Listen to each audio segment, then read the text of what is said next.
Hello everyone. आज हम बात करेंगे जो कि जीएसटी में फ़िलहाल जो नया फिर से अपडेट आ गया है इनवॉइस मैनेजमेंट सिस्टम, जिसका कि मुझे लगता है काफ़ी सारे tax payers, even tax consultant काफ़ी टाइम से वेट कर रहे थे। बिकॉज क्या हो रहा था ना कि 2A 2B के रिकन्सिलेशन में बहुत ज़्यादा टाइम भी जाता था। हर 3-4 महीने बाद क्लाइंट का आता था, अरे मैडम देखो ये वाला इनवॉइस हमें क्रेडिट मिला है नहीं मिला है, ये इसका आईटीसी हमने लिया है कि नहीं लिया है। तो ऐसे काफ़ी सारे होते थे। तो अभी बेटर है कि बहुत ज़्यादा, एक्चुअली जब जीएसटी इंट्रोड्यूस हुआ था ना तभी इस सिस्टम को बोल रहे थे कि इसमें ऐसा होगा कि हमें एक्सेप्ट करने का चांस मिलेगा, हमें रिजेक्ट करने का भी चांस मिलेगा। तो अभी ये अब जाके 2024 में फाइनली पोर्टल पे आने वाला है। तो आज हम बात करेंगे everything about IMS invoice management system कि ये कैसे होगा पोर्टल पे, इसके मीन्स क्या एक्शन हमें लेना है, वो कैसे दिखेगा, उसकी वजह से क्या चेंजेस होंगे। तो चलिए स्टार्ट करते हैं। जैसे कि मैंने बताया कि ऐसे बहुत सारे ना चेंजेस आते रहते हैं। TDS में भी बहुत चेंजेस आ रहे हैं, इनकम टैक्स का पोर्टल भी काफ़ी चेंज हो चुका है, AIS TIS अभी हाल ही में 2 साल में आ चुका है। GST में तो डेली कुछ ना कुछ चेंजेस हो रहे हैं। आपने मेरे प्रीवियस वीडियोस भी देखे होंगे, तो हमने RCM के ऊपर बनाया है। रिवर्सल अभी फिर से नया ITC के लिए एक डेट एक्सटेंड हो गई है। अभी ये IMS आ गया है, R1 में ब्लॉक होना स्टार्ट हो गया है।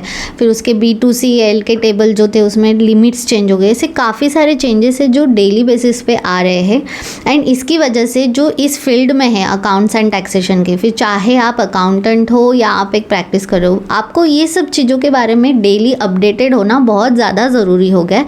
क्योंकि अगर आप अपडेटेड नहीं रहोगे एंड वही पुराने मेथड से काम करते रहोगे तो कहीं ना कहीं ग्रोथ एक स्टक हो जाएगी। तो अगर आप अकाउंट्स एंड टैक्सेशन की इंडस्ट्री में सच में अपना एक सीरियसली बहुत अच्छा अगर करियर बनाना चाहते हो, then this is the high time कि आप खुद को अपग्रेड करो। एंड इसी सब को ध्यान में रखते हुए हमने हमारे कोर्स को डेवलप किया है, जिससे कि बिकम अ कॉर्पोरेट अकाउंटेंट, ये हमने नाम दिया है। डिस्क्रिप्शन में हमने उस कोर्स की लिंक दी है। अगर अभी तक आपने कोर्स को नहीं चेक किया है एंड एनरोल नहीं किया है, then do check and enrol now.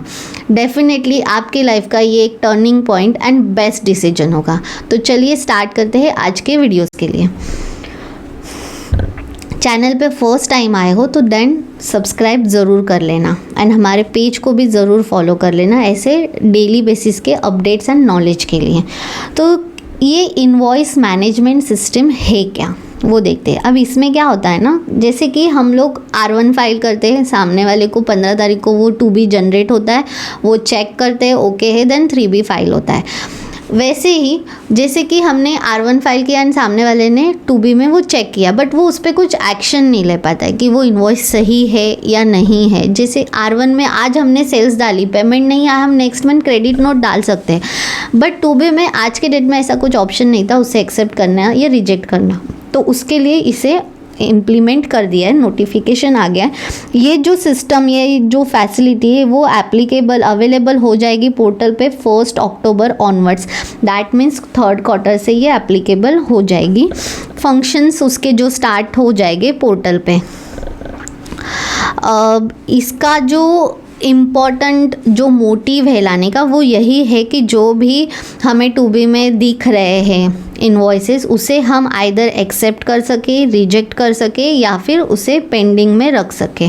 तो ये इसका जो मेन मोटिव है वो ये है कि सामने वाला पर्सन अगर R1 फाइल कर रहा है या IFF कर रहा है या 1A में अगर कुछ उसके चेंजेस भी कर रहा है, तो वो IMS के डैशबोर्ड पे जो भी रिसिपिएंट है उन्हें वो दिखना चाहिए, जिसका कि स्क्रीनशॉट यहाँ पे है वो ऐसे दिखेगा। इसी आर्टिकल को हम हमारे ब्लॉग के सेक्शन में अपलोड करने वाले, तो आप वहाँ जाके भी डिटेल्ड में रीड कर सकते हो। डेली हम कुछ ना कुछ आर्टिकल्स डालते हैं। The invoices reflect in the IMS dashboard as shown in the picture above. The recipient can accept or reject or reject an invoice or can simply keep it pending in the system. These action can be taken from the time of saving the record in R1 IFF 1A by supplier taxpayer till the recipient taxpayer file his or her corresponding 3B.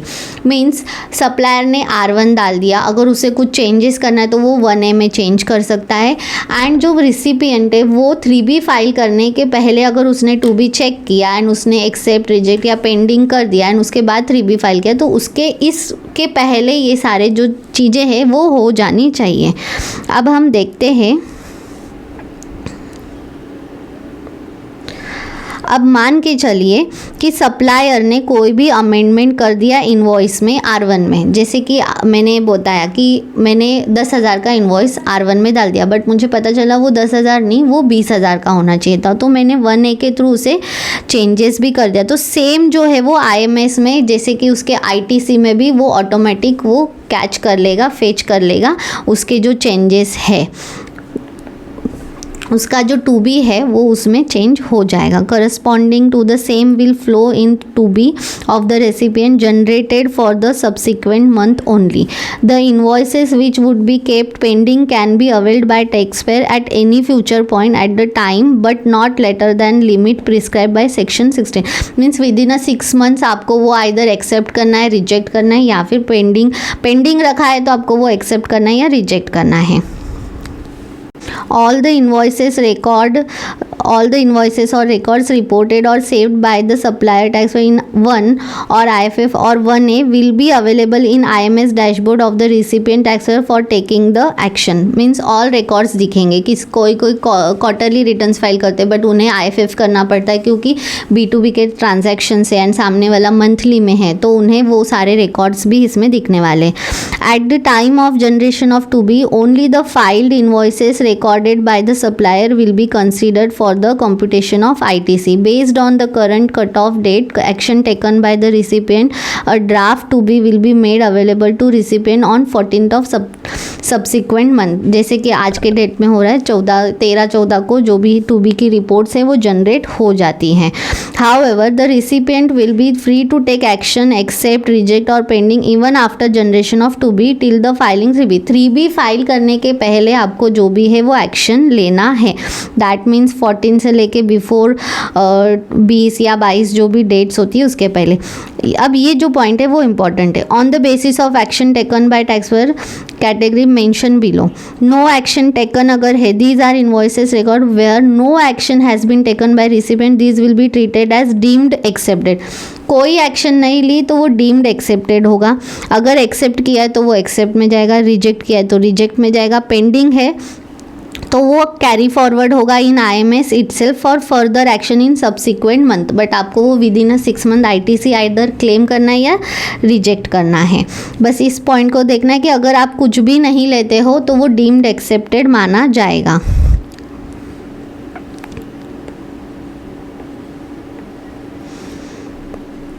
And अगर मान के चलिए आपने उसे reject कर दिया या फिर आपने कीप पेंडिंग किया तो इन फ्यूचर आप उसे एक्सेप्ट कर सकते हो, बट अगर एक बार आपने एक्सेप्ट कर लिया देन उसको आप रिजेक्ट नहीं कर सकते. ये भी इसमें है. अब QRMP टैक्स पेयर्स के लिए IMS कैसे होगा. द रिकॉर्ड इनवॉइसेस सेव्ड और filed through IFF by QRMP tax payer will flow to IMS for the recipient and will become part of 2B as per action taken by recipient in IMS on the same. GSTR 2B of the recipient will be generated monthly unless the recipient is QRMP taxpayer. It may be noted that 2B will not be generated for month 1, month 2 for QRMP taxpayer. Means अगर आपका QRMP में है तो may be आपका जो IMS report है वो month 1, month 2 के लिए जनरेट नहीं होगा, डायरेक्टली मंथ 3 के लिए वो जनरेट होगा. 2B में डायरेक्टली आपको वो QRMP में क्वार्टरली बेसिस पे दिखेगा. उस टाइम पे आप उसके जो रिकॉर्ड्स है वो एक्सेप्ट, पेंडिंग, रिजेक्ट कर सकते हो. फ्लो ऑफ IMS क्या होगा. All the outward supply reported in 1 IFF and 1A shall populate in the IMS except records will become. अगर आपने एक्सेप्ट, रिजेक्ट, पेंडिंग जो भी है वो कर लिया तो आपको उसमें सारे रिकॉर्ड्स दिखेंगे कि एक्सेप्टेड कितने हैं, रिजेक्टेड कितने हैं, पेंडिंग में कितने हैं. पेंडिंग में भी pending records will not become part of 2B and 3B. Such records will remain in IMS dashboard till the time it's accepted or rejected. Pending action shall not be allowed in the following scenario. Credit note अगर है तो उसमें आपको pending नहीं रखते आएगा. Amendments to the credit note irrespective of action taken by recipient and downward amendment in credit notes. तो ये सारे केसेस में आपको वो पेंडिंग नहीं रखना है, वो बाय डिफ़ॉल्ट डीम्ड एक्सेप्टेड ही होगा. इवन डेबिट नोट में भी ये स्क्रीनशॉट पोर्टल पे कुछ आए हैं कि इसमें कैसे एक्शंस हो गए एंड कैसे दिखेगा. जैसे कि अभी हमें टू बी का रिपोर्ट दिखता है, B2B इन्वॉइसेस एंड ऑल, तो उसमें नो एक्शन दिखेंगे, accepted, rejected and pending. No action means deemed होगा. अगर आपने किसी इन्वॉइसेस में जाके उस पर पेंडिंग कर दिया तो वो पेंडिंग में चला जाएगा. एक्सेप्ट है तो एक्सेप्ट, रिजेक्ट है तो रिजेक्ट. की points on IMS. Deemed accepted कि अगर आपने टू बी जनरेशन के टाइम पे अगर कुछ भी एक्शन नहीं लिया तो जो भी सारे इन्वॉइसेस हो गए वो एक्सेप्टेड में ही कंसिडर किए जाएंगे. It is mandatory to recompute to be from IMS dashboard in case of any changes action already taken on concern records और any action taken after 14th of the month. For example, अगर किसी ने R1 file कर दिया but उसने बाद में उसमें कुछ अमेंडमेंट किया, बट टू बी तो 14 को जनरेट हो चुका है. अब उसके बाद में अगर कुछ अमेंडमेंट्स हुए हैं तो आपको वो जो आपने टू बी की ITC जो कंप्यूट किया है उसे रिकम्प्यूट करना पड़ेगा. Following supply will not go to IMS and will be directly populated in 3B. इनवर्ड RCM सप्लाई and supply where ITC is not eligible due to section 16(4) और account of place of supply rules. तो ये दो cases में आपको IMS पे transactions नहीं, दैट मीन्स RCM का जो आपका कैलकुलेशन एंड जो सिस्टम चल रहा है वो वैसे ही होगा जैसे कि अभी आप कर रहे हो. Record will flow to IMS dashboard at the time of saving of record by supplier in respective form and recipient can take action on such record in IMS. However, such records will be popular in 2B after filing return 1 means 1 IFA वो होने के बाद में. जो भी pending records हो गए वो अगर आपको एक्सेप्ट एंड रिजेक्ट करने के लिए आपके IMS के डैशबोर्ड में दिखेंगे एंड एक बार आपने उसे एक्सेप्ट कर लिया, रिजेक्ट कर लिया एंड आपका 3B फाइल हो गया, देन वो IMS से मूव आउट हो जाएंगे. एक बार आपने एक्सेप्ट एंड रिजेक्ट कर लिया देन वो मूव आउट हो जाएंगे IMS डैशबोर्ड से. It is mandate to take action on original record and file the respective 3B before taking action on amended record. जिसमें भी अमेंडमेंट्स होंगे वही आपको 2B के ITC कैलकुलेशन के लिए कंसीडर करना है, बाकी जो ओरिजिनल है उसे वैसे ही रखना है. एंड इसमें और एक इम्पॉर्टेंट पॉइंट ये है कि 2B के रिपोर्ट्स तभी जनरेट होंगे अगर प्रीवियस मंथ का आपका 3B फाइल्ड होगा, देन ओनली वो जनरेट होगा. ऐसा नहीं कि आपका पेंडिंग है एंड आप अभी देख रहे हो कि मेरा क्या ITC है, कितने इन्वॉइसेस है, वैसा जनरेट नहीं होगा. अगर मान के चलिए कि आपके 10 इन्वॉइसेस दिख रहे हैं एंड आपने उसमें से 8 इन्वॉइसेस रिजेक्ट कर लिए, दैट मीन्स आपके ITC में वो कंसिडर नहीं हो गया एंड इसकी वजह से आपकी जो लायबिलिटी है वो आपकी इंक्रीज़ हो जाएगी. मीन्स बट ऑब्वियस है आपको ITC दिख रहा है बट आप एक्सेप्ट नहीं कर रहे हो एंड उसकी वजह से आपको जो क्या बोलते हैं लायबिलिटी है, GST है, वो पे करने आएगा एंड आपको वो पे करना पड़ेगा. तो इस हिसाब से IMS का जो सिस्टम है वो पोर्टल पे आ चुका है. 1 अक्टूबर से वो एप्लीकेबल होगा. तो अगर आपके भी केसेस में ये सब चीज़ें एप्लीकेबल है देन मेक श्योर कीजिए कि आप उसका प्रॉपर रिपोर्ट जनरेट कर सके. मैं आने वाले इसके आगे के वीडियो में बताऊंगी कि वो रिपोर्ट कैसे जनरेट होगा, कैसे आपको एक्सेप्ट करना है, बल्क आप कैसे एक्सेप्ट कर सकते हो, वो इसके नेक्स्ट वीडियो में हम बताने वाले. ये एक ओवरऑल ब्रीफ था कि IMS सिस्टम आ चुका है एंड वो आप अभी एप्लीकेबल हो चुका है. ये मैंडेटरी नहीं है but it's better to take action because अगर आप कुछ एक्शन नहीं लेते हो तो वो डीम्ड एक्सेप्ट हो जाएगा एंड आपको सारे ITC मिल जाएंगे जो कि अभी तक आप कर रहे थे. बट इन फ्यूचर में फिर वही होता है ना कि आपने ITC ले लिया बट कुछ आपके पेमेंट टर्म्स मैच नहीं हो रहे हैं एंड उसकी वजह से फिर आगे इश्यूज़ हो रहा है.